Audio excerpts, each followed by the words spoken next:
بسم الله الرحمن الرحيم نحمده ونصلي على رسوله الكريم. Now we're moving on to حرف جر شبيه بالزائد. So we've done حرف جر أصلي. Now moving on to حرف جر شبيه بالزائد. Yes, so we're still in the حرف جر, but this حرف جر has three types. We've done this already in وسطى. حرف جر أصلي, حرف جر شبيه بالزائد, حرف جر زائد. And we'll move on to those later on inshallah. What's the حرف جر شبيه بالزائد? Already came in وسطى, but we can go over again. الحرف الجر حرف الجر الشبيه بالزائد ما يفيد معنى خاصا.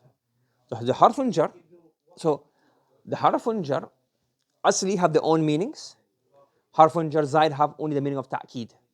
And حرف الجر شبيه بالزائد differs, so it resembles the حرف الجر أصلي because it has a معنى خاصا, and it resembles the حرف الجر شبيه بالزائد that it doesn't necessarily have to be a معمول of the فعل.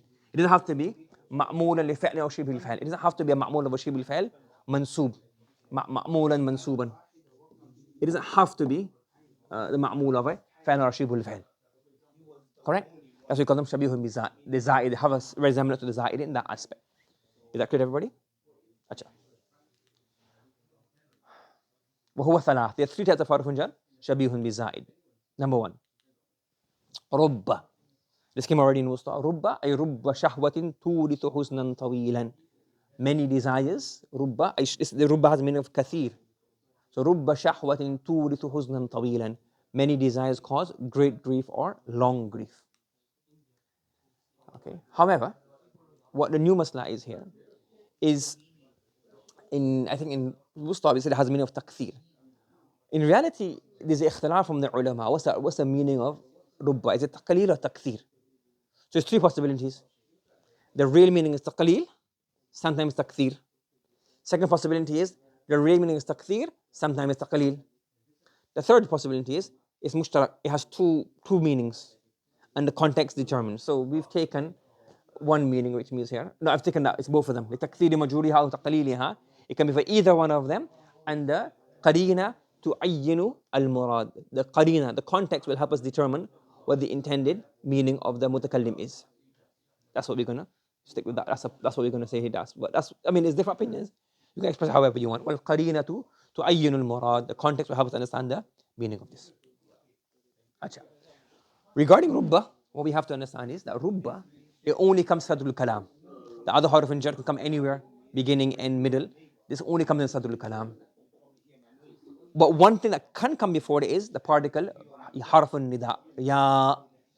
So for example, you can have here hadith, ya rubba kasiyatin fi dunya adiyatin fil akhirah. Now obviously the meaning stays the same until here.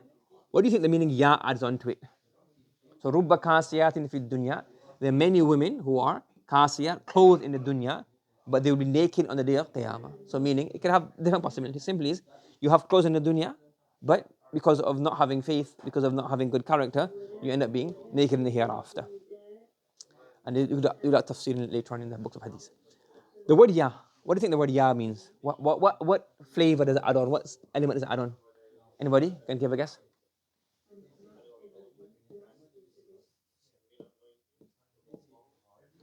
Ya laytani. So ya means to call. So this ya is not for nida, because nida means to call somebody. So it's not for nida. We know it's not for nida. What else could it be for? Where else do we say ya? Tahassur.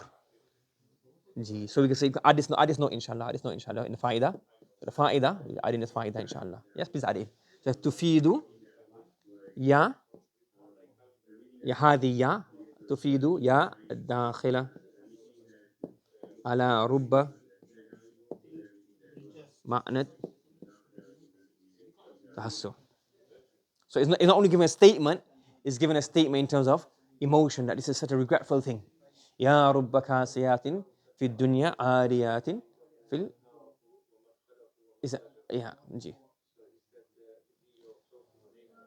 نجي عاريات or عاريات, you can probably have the عاريات خبر إنه رب كاسيات في الدنيا عاريات في الآخرة. Or so there's two ways of looking at this Arab. One is رب كاسيات في الدنيا رب عاريات في الآخرة, and the word موجود is like the khabar mahzuf, understood from the context. There are many women who are naked in the dunya, clothed in the dunya, and there are many who are naked in the hereafter. Or it can be رب كاسيات في الدنيا عاريات في الآخرة. Many women who are clothed in the dunya will be عاريات في الآخرة. So it can be a badal or it can be a khabar. So according to عاريات or عاريات, both possibilities. Understood? Acha. Yes. So this we will assume this to be حرف التنبيه, but not simply حرف التنبيه. حرف التنبيه التي تفيد حرف التنبيه تفيد معنى الحسرة. Acha. And then we'll continue from here tomorrow inshallah. بسم الله الرحمن الرحيم نحمده ونصلي على رسوله الكريم أما بعد. So we'll continue with the discussion regarding ربا. So ولا يكون مجرورها, the مجرور that comes after ربا, it has to be اسم ظاهر نكرة. Yes, that came before. Yes, like ربا رجل etc. Or it has to be option 1. Option 2, it is ضمير مبهم. It's ضمير مبهم, meaning a ضمير which has no marja. مبهم means here بلا مرجع. Yes, it doesn't refer to anything, no antecedent. Yes. However, when you have a zamir which is mubham, is not clarified, then you need to clarify it later on. So mufassaran, it is clarified with a tamyiz which comes after it. So here we have rubba, the majrur is a zamir, but zamir doesn't have any antecedent, so you call it zamirun mubham. So you just have a tafsir. This is a tafsir of the zamir mubham. Yes, so rubbahu rajulan. So really, in equivalent, in its simpler language is basically rubba rajulin. What's the faida? When you change the structure, it creates what? It creates tashwiq ila al-mutaakhir. Rubbahu. So you say rubbahu, you think, who is this rubbahu? So it makes you think a bit more, so it creates a bit more tashwiq. Obviously, it's milliseconds and seconds between the rubbahu rajulan, but when you read it slowly, rubbahu rajulan, it creates that emphasis. Even though the answer and the tafsir is coming straight away, that structure creates tashwiq and it creates ta'zeem. So that's the benefit of this. So a dhamir mubham, which has a tafsir, tamyiz after it. So how many a man I have met. Ajab. Now there's a ikhlaf here. In the Basriyin, yuwahhadu dhamir wa yudhakkar. So according to Ahlul Basra, so one school of thought is dhamir mubham, ay ad-dhamir al-mubham. The dhamir mubham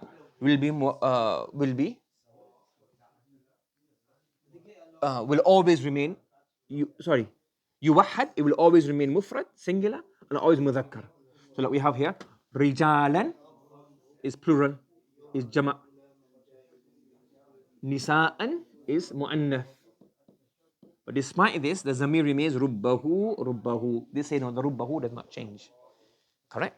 Ahlul Kufa, they say yutabiqu dhamir tamyizahu. The dhamir will change to match the tamyiz. Because the tafsir, which is tamyiz, is rubbahu, is rijalan. So rubbahu changes to rubbahum.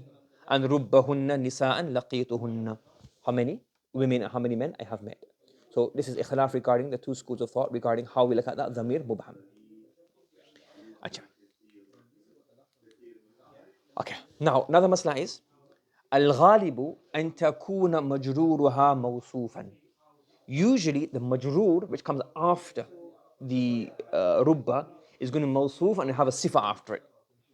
Yes? And the sifa can either be mufrad, for example, you have rubba. So rubba is our harfun jar. Rajul is our majroor. Correct? But what's the majroor going to be? It's going to be mawsoof.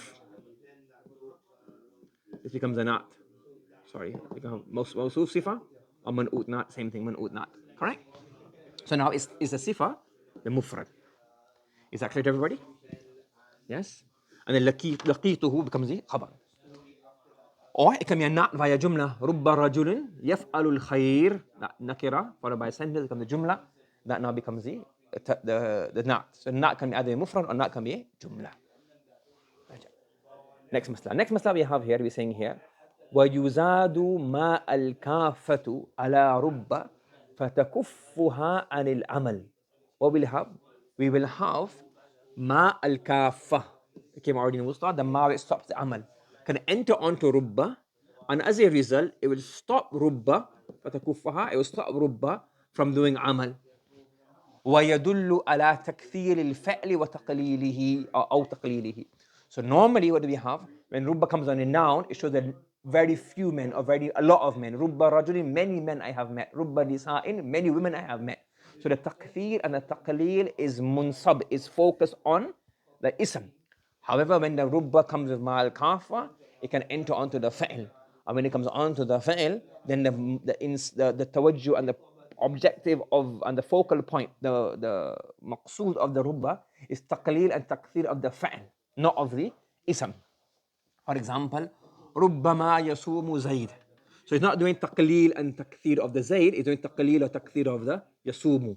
So many times, or often zayd fast, or seldomly zayd fast, depending on the meaning of rubba, taqleel or takthir. And when it comes on, when rubba comes, it has to be jumla ismiya. But when you have it here, you can have it on a jumla fi'liya. Yes? Similarly, we said before that rubba always comes jumla ismiya. We said also that rubba without ma'al kafa must come on a nakira. However, if you have a ma kafa, it can also enter onto a ma'rifa. Rubbama zaydun yasumu. So now we have it, rubba comes onto zaydun. Because the ma stops, it's ma kafa. So all the rules and implications of rubba no longer apply. Acha. One fact, again, this is, you might find contradictory to this in other books, but what he's meant, the one book I got this from, this said is, when ma kafa comes on rubba, then usually it is the asal meaning is taqleel. It then becomes taqleel, not takthir. So rubbama is taqleel. Yes? But again, it's a khilaf, because when you do tafsir of rubbama wa alladhi kafaru, in there you see different opinions regarding it. Nonetheless, this is one opinion. Acha, mas'ala. قد تخفف باؤها. Sometimes the ba on rubba becomes mukhaffaf. So instead of having rubba, you have ruba. So it's really rubba, harfun jar, ma al-kafa, rubbama. And one qira I think is rubbama. And our qira is rubbama bit takhfif. You make the ba, not shadda, but a takhfif.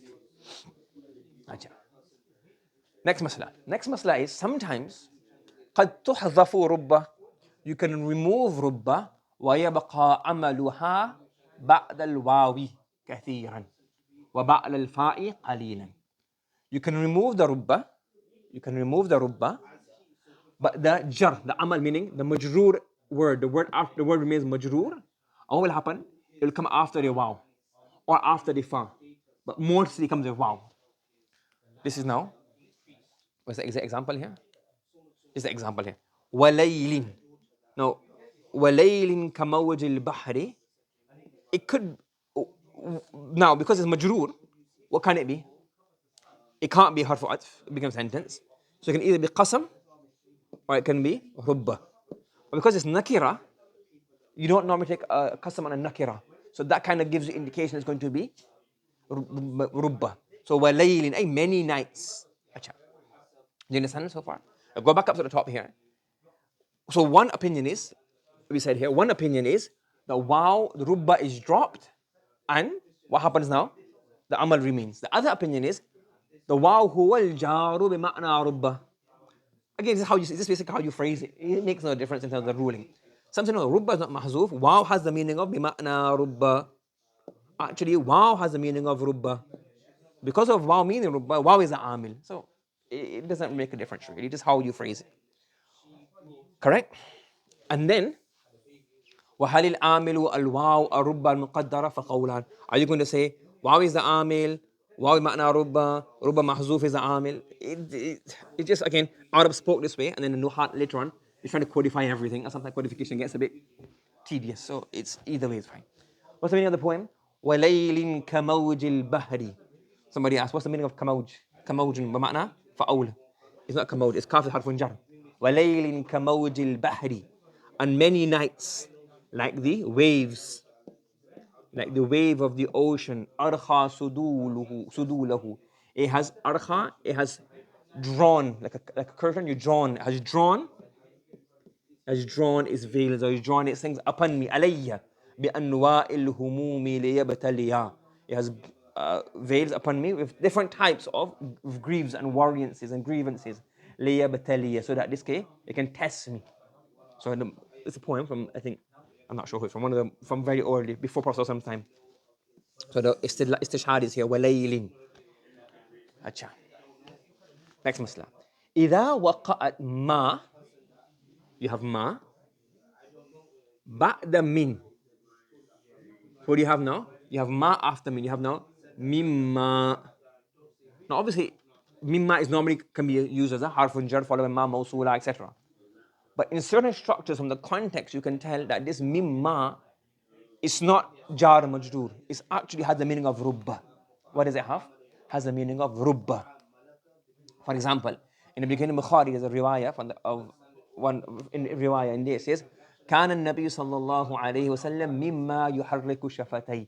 It's not common, but it does come like, it's not like one example in the whole Arabic text. There's about 3, 4, I remember two, another one in Kitab al-Ru'ya as well. But about 2, 3 of these places where you find them in Bukhari, where the word mimma has the meaning of rubbama. So kana mimma is not from, it means kana rubbama. So translate, كان النبي صلى الله عليه وسلم مما أي ربما يحرك شفتيه. The Prophet sallallahu alaihi wasallam, when the angel Jibreel would come to him and give the wahi and revelation, the Prophet sallallahu alaihi wasallam, for fear he may forget, what would he do? He would start reciting afterwards. Yes, if you get in a car accident, it's a number plate. What do you start doing? You beat the car number plate, FM55444, FM5444, so that you don't forget it. So the Prophet sallallahu alaihi wasallam, yuharriku shafata, he would often move his lips. He would repeat the words after Jibreel so he doesn't forget. And Allah said, don't do that. لا تحرك به لسانك لتعجل به. Fahim? Yeah. So again, now we know that this mimma gives the meaning of often. Now how do you structure it? Is the mimma giving the meaning of rubbama, or qila min has the meaning of rubba, ma is kafa? Again, it's the semantics how you structure it. But this structure, mimma yaf'alu, has a meaning of thing. So is it min in the meaning of rubba, or is min jarra by itself? It's different ways of doing it. If we make it this way, very easy. Min, bima'na rubba, ma is kafa, and it means rubbama. So it's easy. That's the easy way of explaining this masala. Understood? Yes, okay. So we have now finished mudh and mundhu. But because the next one is very, very short, I'll make a separate PowerPoint for this. Okay, so the next harfun jar shabihun biza'id is min tab'idiyya. Okay, again, there's ikhtilaf regarding min tab'idiyya, how do you i'rab of it? One way is to say min is harfun shabihun biza'id, meaning it doesn't have to be ma'mul to the fa'il and as a maf'ul, it simply gives the meaning of ba'ath, like rubba gives meaning of often.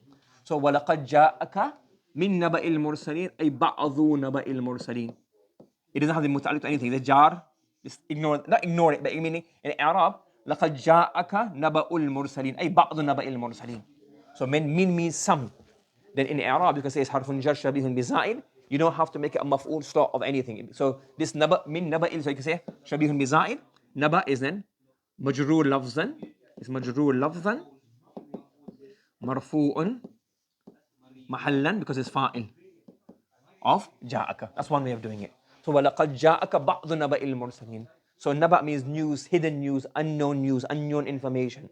So some of the unknown information of the messengers has come unto you, and Allah has informed me regarding that. So min tab'idiyya, you would say this is one harfun jar shabihun biza'id. For example, indi mimma, jumla fi'liya example. It's jumla fi'liya example, and this is jumlatul ismiya example. Okay. Yes. So indi mimma, indi ma'un, I have water, but ma'un itself means some, but min makes it even double nakira. Indi mimma, I have some. It's like qalilun min al-ma', I have a bit of water. If you say indi ma'un, it's also nakira, and it also means some because of tanween, but the min creates additional tab'ith. And the third harfun jar shabihun biza'id is the word hasha. So again, is hasha a verb or is it a harf? We mentioned this before, but the rajah is a harf. So we say halaka nasu hasha al-alimi. So people will perish except the one who has knowledge of Allah subhanahu wa ta'ala. So hasha is a ma'na istisna, except. The word after is majroor, but it doesn't have to become a mansoob slot. It becomes, so you say here, al-alim is basically mansoobun mahallan, because it's a what? Mustasna. It's a halaka nasu illa al-alima. Rahim. So hasha is again harfun jar shabihun biza'id. Now, what's the benefit of hasha as opposed to the other? Why not say this illa? Why does it make it easy? Halaka nasu illa al-alima. Why not make it so complicated? Why make a new word? Because hasha is from the word hashia. What's hashia mean? The corner, the side. So in the books you have a hashia. So you have the matan, it's in the main text. On the side, on the peripherals you have You distance, the Hasha is distant from the main text. So we have here Hasha means to distance somebody, to be distant. So when you say Hasha, is لتنزيه المستثنى من العيب والذم الذي نسب إلى ما قبلها. So along with accepting, excluding, is it excluding? So along with excluding the ma ba'dahu, it has another fa'idah. Illa only has one fa'idah. You can say, جاء الناس إلا زيدا. People came except Zayd. That's it. He didn't come. Was coming a good thing or a bad thing? We don't know. But when you say Hasha, it means that ma qablu is a dham, it's an aib, it's a criticism, it's a fault, it's a defect. And you want to exclude the ma ba'dahu from this, but along with this, not only exclude him, but to exclude him saying he's free from the fault or the aib or the dham mentioned in the previous statement. So halaka nas, meaning perishing, not meaning dying, because everybody has to die, but halaka means to perish, meaning ruined, because of not having ma'rifah of Allah subhanahu wa ta'ala. So everybody who does not understand Allah subhanahu wa ta'ala, does not have tawheed, is not monotheist, his hereafter is ruined, and his dunya mentally and spiritually be ruined as well. Hasha al-alimi, except the person who has ilm of Allah subhanahu wa ta'ala, ilm of Islam, ilm of Sharia.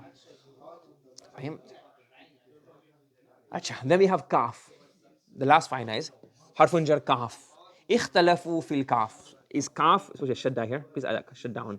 So اختلفوا في الكاف, not qaf, is a dhamma as well here, that needs to be changed as well. اختلفوا في الكاف. هي أصلي أو شبيه بالزائد. So some says harfun jar asli. If it's a harfun jar asli, then you'll have to make it a maf'ul bihi slot of something. And some say شبيه بالزائد in the meaning of mithl. So زيد العلم كالنور. So al-ilm is mubtada. Then if you say kan-nur, so let's do it here. If you have al-ilmu kan-nur. So now if you say it's harfun jar shabih bizaid, then you have very simply say this is shabihun bizaid بمعنى مثل. النور is then مرفوع محل خبر, and you don't have to make it متعلق to anything. You don't have to give it mansub slot. But if you want to make it a harfun jar asli, then you have to say zarf mustaqar. ظرف مستقر of a محذوف أي العلم ثابت استقر كائن كالنور. So this i'rab will change slightly depending on how you, whether you take a harf jar asli or you take a harf jar shabihun bis zaid. Understood? So now alhamdulillah we finished that harf jar shabihun bis zaid. سبحان الله وبحمده سبحانك اللهم وبحمدك ونشهد أن لا إله إلا أنت